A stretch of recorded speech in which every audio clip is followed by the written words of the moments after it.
मेरा पति Rohan limited company में बाहर काम करते थे, इसलिए मैं अपनी जेठानी के कमरे में सोती थी। मेरे पति रोहन के ना होने से मुझसे अब कंट्रोल नहीं हो रहा था। एक दिन मेरे ममेरे देवर हमारे घर पर रहने के लिए आए। वह बहुत ही जवान और सुंदर थे। एक रात मैंने देखा कि मेरी जेठानी अपने कमरे में नहीं थी। मैं उन्हें ढूंढने लगी। मैंने देखा कि जिस कमरे में मेरे ममेरे देवर लेटे थे, उस कमरे की लाइट जली हुई थी और अंदर से कुछ अजीब सी आवाज आ रही थी। जब मैंने गेट के छेद से झांक कर देखा तो मेरे होश उड़ गए, क्योंकि वो और मेरी जेठानी, उन लोगों को साथ में देखकर मुझसे भी कंट्रोल नहीं हुआ और मैं भी दरवाजा खोलकर अंदर चली गई। फिर उसने मुझे और मेरी जेठानी दोनों को, मेरा नाम रीना है और मैं उत्तर प्रदेश से हूँ। हमारी हैप्पी फैमिली है, जिसमें मैं, मेरा पति, मेरी जेठानी, ससुर रहते हैं। मेरी शादी को 1 साल हो गए हैं। मेरा पति नोएडा में IT कंपनी में काम करता है और वह केवल 2-3 महीनों में घर पर आ पाता। हमारा घर लगभग 200 गज में बना हुआ है। मैं ज्यादातर समय अपनी जेठानी के साथ बिताती हूँ और हम दोनों एक ही कमरे में सोते हैं, क्योंकि जैसा कि मैंने पहले बताया, मेरा पति रोहन 3 से 4 महीने में एक बार ही आ पाता, इसलिए मेरी जेठानी जी मेरे साथ उसी कमरे में सोती थी और मेरी सास ससुर अपने एक अलग कमरे में सोते थे। उस सास ससुर का कमरा हमारे कमरे के पास ही था। मेरे सास ससुर की उम्र 50 से 48 साल के बीच थी, लेकिन वे अभी भी जवान और हैंडसम दिखते थे। एक रात मैं पानी पीने के लिए उठी, तब रात के 1 बजे थे।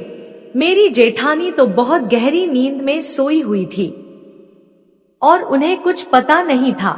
जैसे ही मैं पानी पी के उठी, मेरे सास ससुर के कमरे से अलग अलग तरह की आवाजें आ रही थी।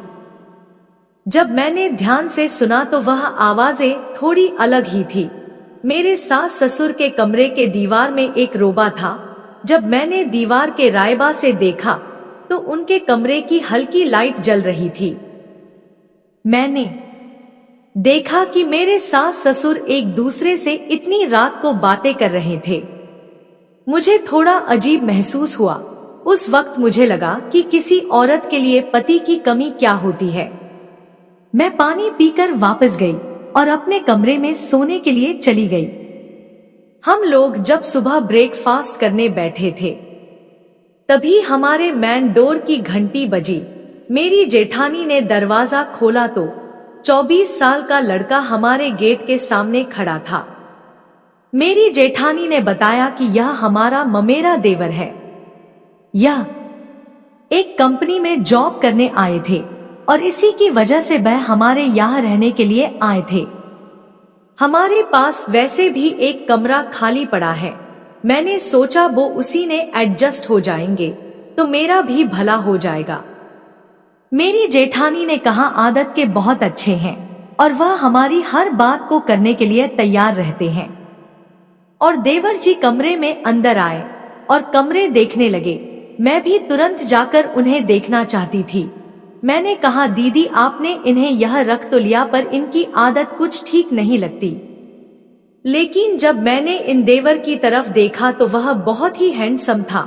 उसकी कद काठी भी बहुत अच्छी थी और वह मुझे बार बार घूर रहे थे और वह भी मुझे तिरछी नजरों से देख रहा था। मैंने दीदी से कहा, जी कोई बात नहीं, आप इन्हें एक कमरा रहने के लिए दे दो। वैसे भी भाई खाली पड़ा रहता है और हमें भी चीज की जरूरत होगी तो वह काम भी कर दिया करेंगे। मेरी दीदी ने मुझसे यह बात बोली और मैं मान भी गई और कहा, ठीक है। और देवर जी हमारे घर में रहने लगे। हमारे घर में 2 ही बाथरूम थे और उनमें से एक बाथरूम को देवर जी इस्तेमाल करता थे, जो हम भी करते थे। एक दिन देवर जी का गैस सिलेंडर खत्म हो गया।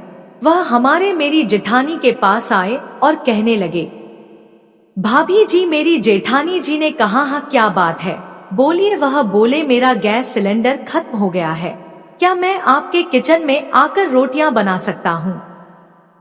तो मेरी जेठानी जी ने कहा, कोई बात नहीं, आज के दिन तुम हमारे यहाँ नीचे आकर खाना खा लो, हम तुम्हारे लिए खाना बना देंगे, रीना तुम्हारे कमरे में रोटी पहुँचा देगी। तो देवर जी ने बोला, ठीक है, जैसे आप कहे। फिर वह अपने कमरे में चले गए।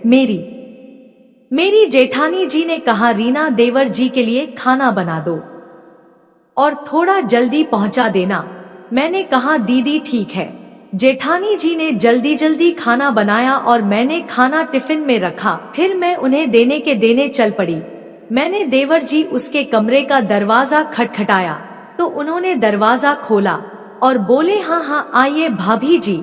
मैं अंदर गई और कहा, आपको खाना लेकर आई हूँ। तो उन्होंने कहा, कोई बात नहीं, आप मेज पर रख दीजिए। मैंने मेज पर खाना रख दिया। फिर देवर जी बोले, भाभी जी बैठ जाइए। मैंने कहा, नहीं, मुझे घर जाकर और भी काम करना है। उन्होंने कहा, कोई बात नहीं, कुछ टाइम तो मेरे पास बैठ जाइए। मैं 5 मिनट उसके पास बैठ गई। वह मोबाइल पर कोई फिल्म देख रहे थे और वह एक हॉलीवुड फिल्म थी।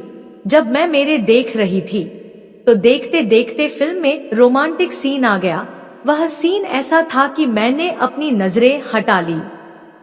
वह कहने लगे, पता नहीं फिल्म वाले कैसे कैसे सीन दिखा देते हैं।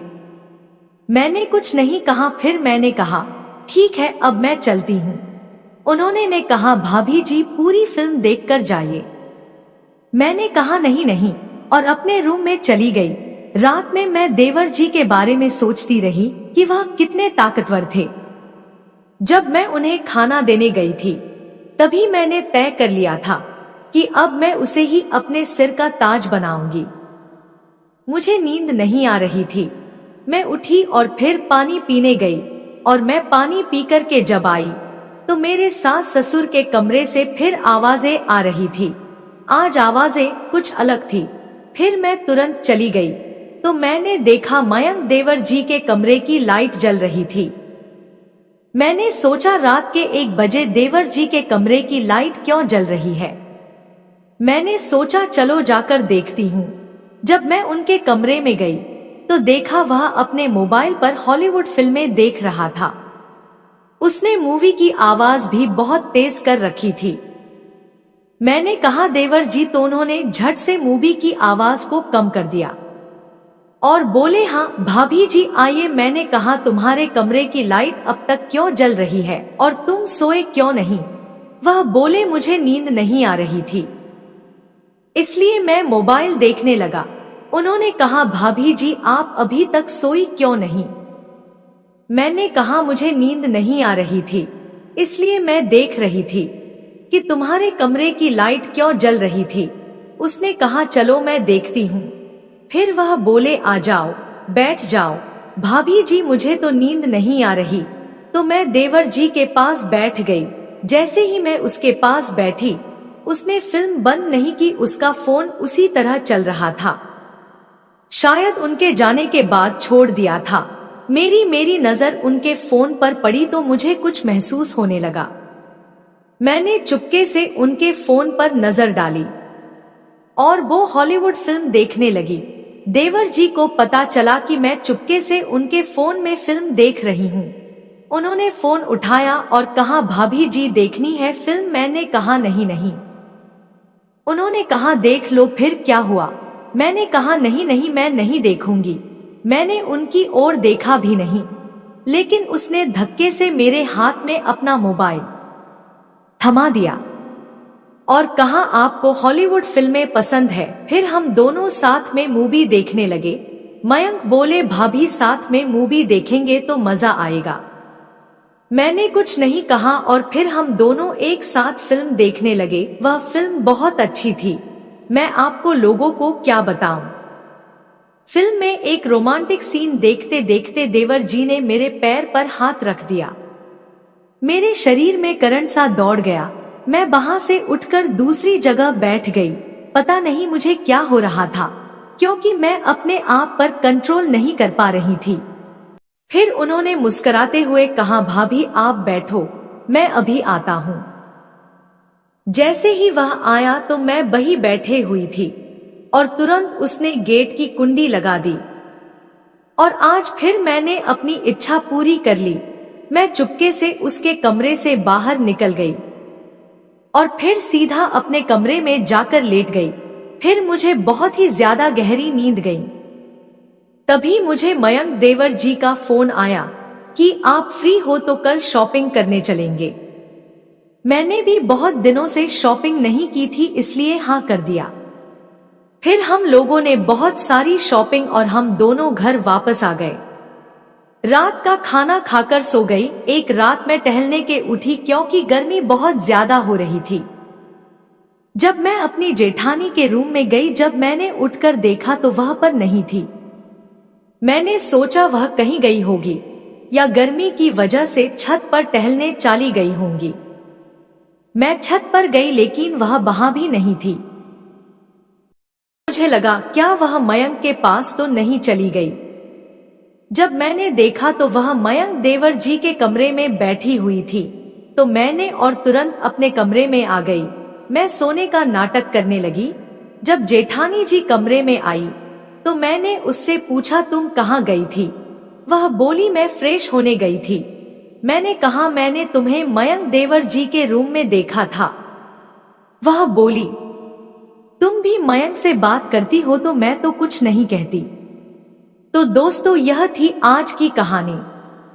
अगर कहानी अच्छी लगी हो तो लाइक करके चैनल को सब्सक्राइब जरूर करें। मिलते हैं अगली वीडियो में, तब तक के लिए love you and take care.